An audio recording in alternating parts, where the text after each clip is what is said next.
Greetings, everyone. Well, it's Whatever It Takes Wednesday, and I just wanted to pop on here. My name is Victoria Huff. I am the founder of thehappyexecutive.com. I founded The Happy Executive 10 years ago this year because I was becoming aware and talking to a lot of people who were in executive leadership positions and they were not happy. However, they thought they would be happy when they achieved that level of success, when they were in that executive leadership role. However, when they got into that role, they discovered that they were not happy, or they were not as happy as they thought they would be. I was in an executive director position at that time, and I was not as happy as I thought I would be when I got to that level.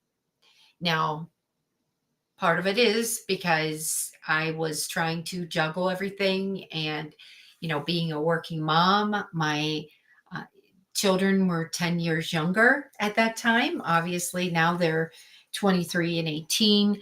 But at that time, they were a lot younger, 10 years younger exactly. And there were lots of busy things going on with their activities.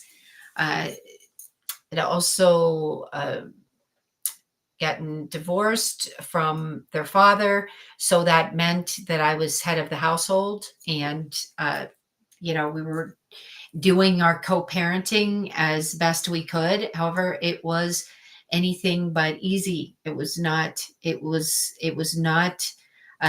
It was very challenging. So I'm sure that also contributed to me not being as happy as I thought I would be. But the happy executive really takes a stand for the health, wealth, and happiness for our lives, for our businesses, and not anything that should be taken lightly, because we are in positions where we can choose, we can make things better, we can do things happy, right? I know that a lot of times when I'm working with clients, they may not have had sales experience before. And if they didn't have sales experience before, they may not know how to go about getting clients. Now, over the years, we have worked with some clients who left their corporate positions for whatever reason. Maybe they were just transitioning out, they made the decision to leave, they got asked to leave, their position could have been phased out. But what I've heard several times from clients is that they thought that their business would, their independent business or their side gig, whatever it was, would just build on its own based on their network.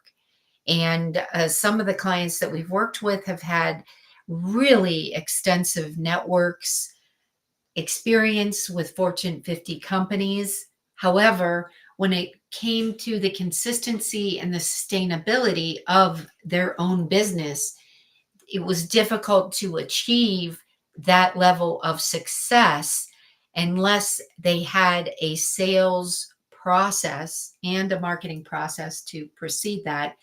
But unless they had those processes in place to have that sustainability. I understand how some may think, well, I was successful here at this Fortune 50 company. I have an extensive network. There's no reason why this shouldn't work. Well, and then, of course, lo and behold, they find out that there is a reason why it's not working. And we just have to make some changes so that it does work.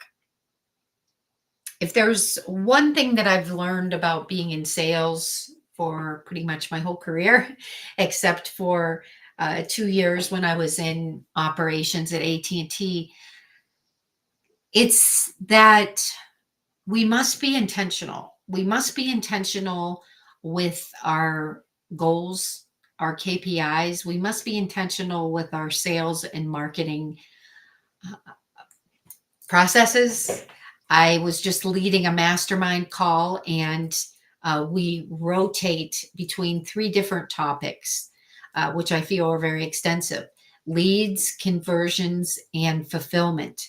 We rotate. So every call, we have a different topic. Today was about fulfillment. Next time it will be about leads. And the time after that, it will be about conversions. So we just rotate between leads, conversions, fulfillment. I find that we must be intentional, much like whatever It Takes Wednesday stands for, because we're either going to do whatever it takes to meet those goals, to exceed those goals, or we're not. It can't be some kind of in between, because chances are you're not going to achieve those goals.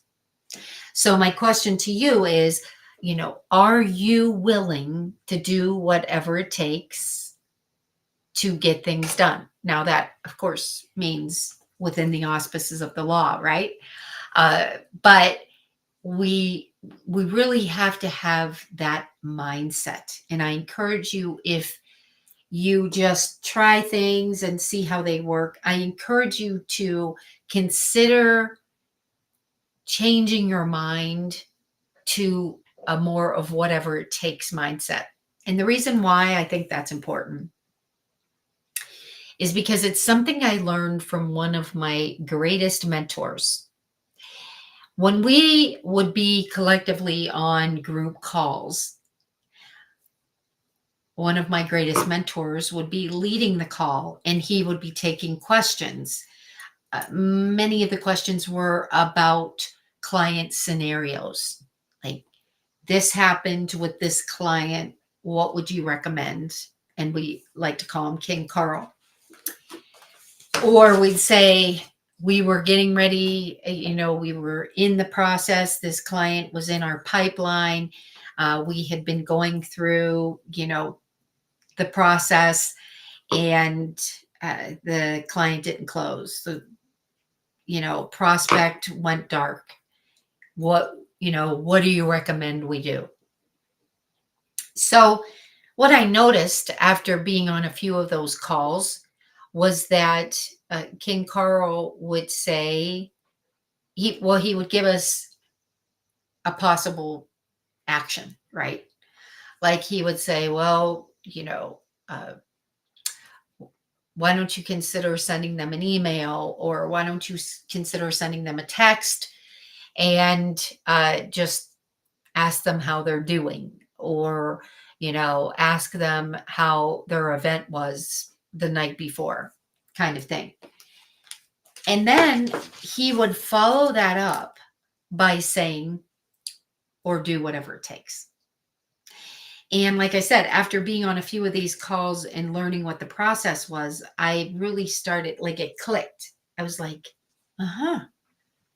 or do whatever it takes. And I felt that that was such a big learning lesson. And I hope that if you don't have that belief yet, that you will consider adopting that belief, because it's done wonders for me. And it really also, in my opinion, it takes the edge off, because it's like, yes, you can try, you can try the recommended action step. Like, you can text that prospect. Like, let's say the prospect just kind of fell off the face of the earth or whatever. Or you could call and leave a voicemail message. If they don't answer, you're just calling to, I don't recommend you say, I'm calling to check in, but you're calling, and you are checking in with them. But I try not to use those words because I've read some different research which indicates that, especially if you're leaving a message, some people just don't want to hear that you're checking in. because there may be some other reasons that have nothing to do with you on why they haven't gotten back to you. We live in a very fast-paced world.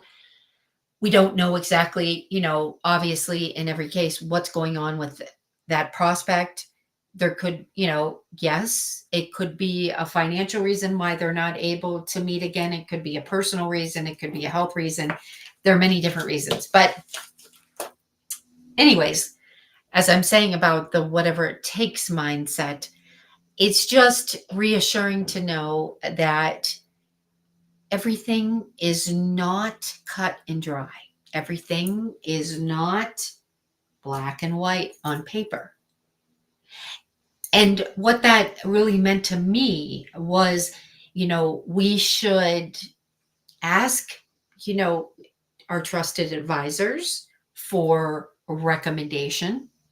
We need to make sure that we are surrounding ourselves by or with individuals who have like minds, but who also have very similar goals.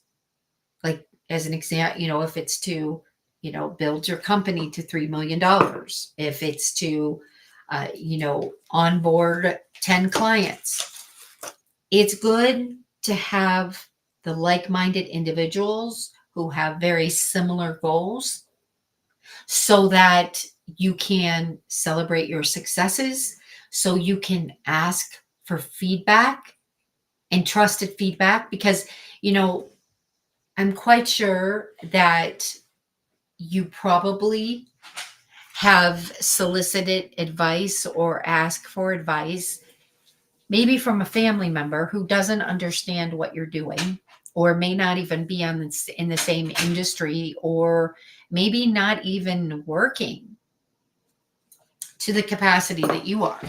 So why would we ask them advice and try to follow it if they haven't done what we are seeking to do, or if they haven't done what we're doing? Probably not a good idea to follow their advice to a T. Now, of course, you can listen. Some people may give unsolicited advice, but that's, that would be a different response, of course. But it does help if we can get ourselves in the right room, whether it's virtual or in person, and we have those trusted advisors so that we can, run those scenarios by people. You may see that there's you may decide and recognize that there is a pattern, like maybe when you get to a certain part in your sales process, maybe that certain part in that sales process needs to be amended, because if people are going, dark, if they just kind of fall off the face of the earth, and if it's multiple individuals, then, if you're surrounding yourself with like-minded individuals that can give you some helpful advice, one of the pieces of advice may be to look at and consider amending your sales process. But we must consistently take action, and we must commit to doing whatever it takes. Because if we're just going through the motions and we're like, well, we'll try and see if this client wants to come on, or maybe I'll try this particular position. If that doesn't work, then maybe I'll see and I'll apply for something else. When I was running my healthcare company, the people that I did not interview for caregiving were the people that said they wanted to try, like on the application, if it said, what interests you about caregiving, or what prompted you to apply. I did not I did not interview the ones that said they wanted to try caregiving. Now, if you're interviewing for your, for your company, you need to make your own decisions, but I didn't want to interview anybody that was just going to try a new position, like it was some kind of novelty. And I understand that caregiving is a very unique role. And this was professional caregiving as opposed to, family caregiving, which is obviously a very unique and very important role as well. But I had a private duty healthcare agency, and I did not want to even interview people that were going to try caregiving, because I feel that caregiving is not something that you try.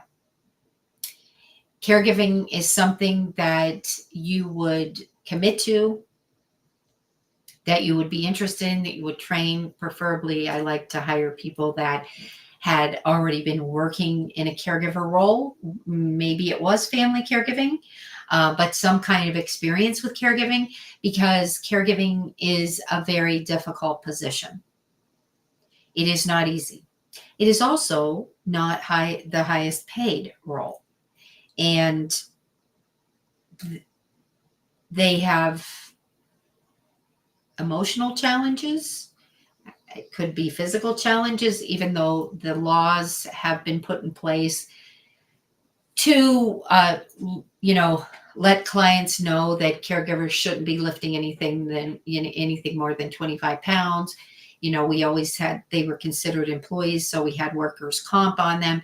But I really just didn't want to interview anybody that wanted to try caregiving, because I feel like it is a very special career, and it requires, a lot of fortitude. It requires a lot of resilience. And like I've always told the caregivers when I was in that business, it really requires you to be operating at more like 110%, as opposed to just getting by. So, I would just encourage you to, as a business owner, maybe you're a CEO, maybe you're a founder, consider adopting that philosophy as well, that you'll do whatever it takes.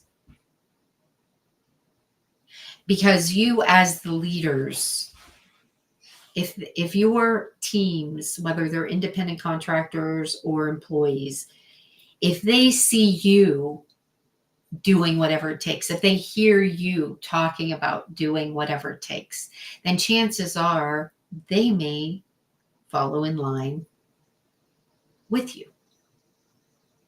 And I think it's a beautiful thing when we're all working through the challenges. And, the whole idea of doing whatever it takes, to me, and I'd love to hear how you feel about this, but to me, it really means about problem solving. It means about overcoming challenges to get to those optimal outcomes. Because if we don't problem solve, chances are we will be faced with roadblocks at some point or another. Maybe there are just some bumps in the road, but at one point or another, there are probably some roadblocks. And then the question would be, are they insurmountable? I hope not. Are we able to get through those? Well, we can get through those by problem solving. And you, as leaders, as CEOs, as founders, have the wonderful opportunity and the privilege of being able to take your stance and declare that you will do whatever it takes. Maybe that's part of your corporate culture, encouraging everyone to do whatever it takes. It also, to me, it means a sense of empowerment. Now, do you have to have guidelines for that empowerment? If you have a team of people, yes, you do. You obviously don't want to give your team free rein to refund clients to, you know, going too far over the line or making concessions for one client but not another.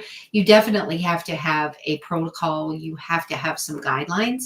However, let me know what you think, and if you've done this before, about giving your team members that sense of empowerment so that, like, if there is a situation, you know, maybe they have a certain dollar amount that they are able to go up to, as far as, you know, maybe, or maybe there are some other bonuses or other giveaways that they could do to enhance that client experience. Because we're not going to get into this too deep today, but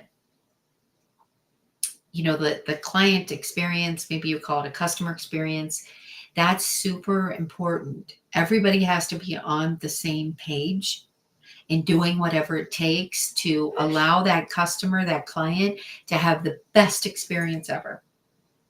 That's really what it's all about, right? I mean, you know, in the mastermind call that I was leading before I jumped on this one, I mentioned we were talking about fulfillment. We want those clients to have the best experience ever. I want our clients to be able to distinguish between before they were working with us and after they were working with us.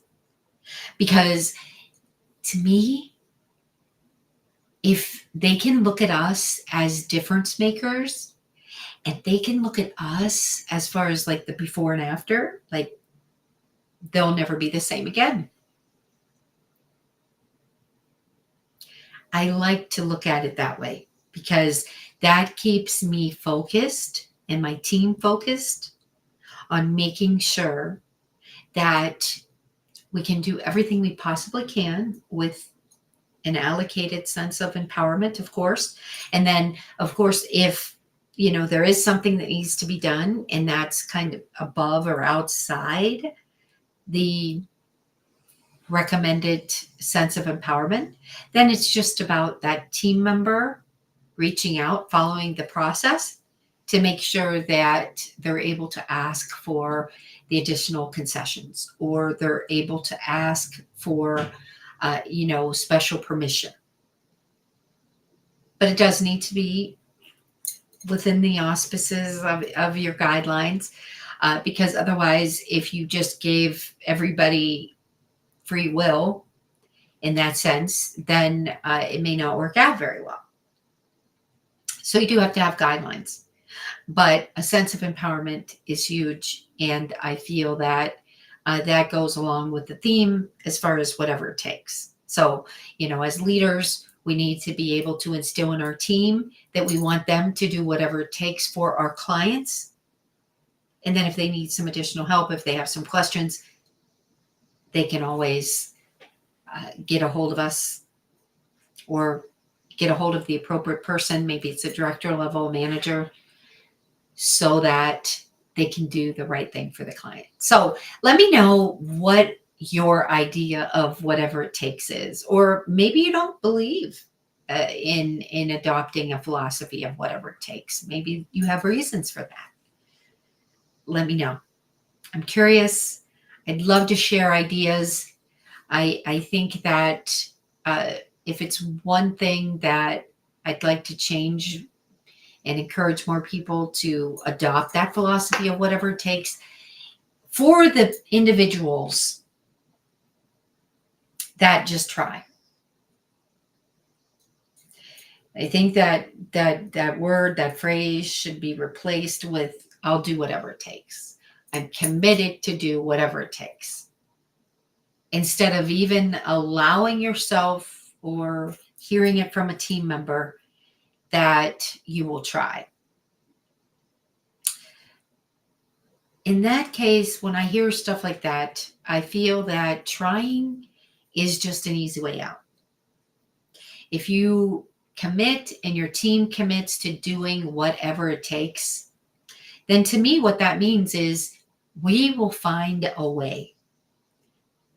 to create and to help facilitate the most optimal outcomes without question. We're not going to try, we're just going to do. So let me know what you think. Always interested in your questions as well. I'd love to hear your thoughts on this, but then also interested in your questions, or if there's a topic that you would like me to cover. I'm also going to be looking at doing some other interviews with different thought leaders. So perhaps if you would like to be interviewed or you have some particular thoughts on a subject, I'd love to bring you on my LinkedIn Live so that we can talk and collaborate together. I hope everyone has a wonderful rest of your Wednesday if you're in the States. If you are in Australia, I know that you're already starting your Thursday, so I hope that you're having a terrific Thursday, and I'll look forward to seeing everybody soon. Goodbye, everyone.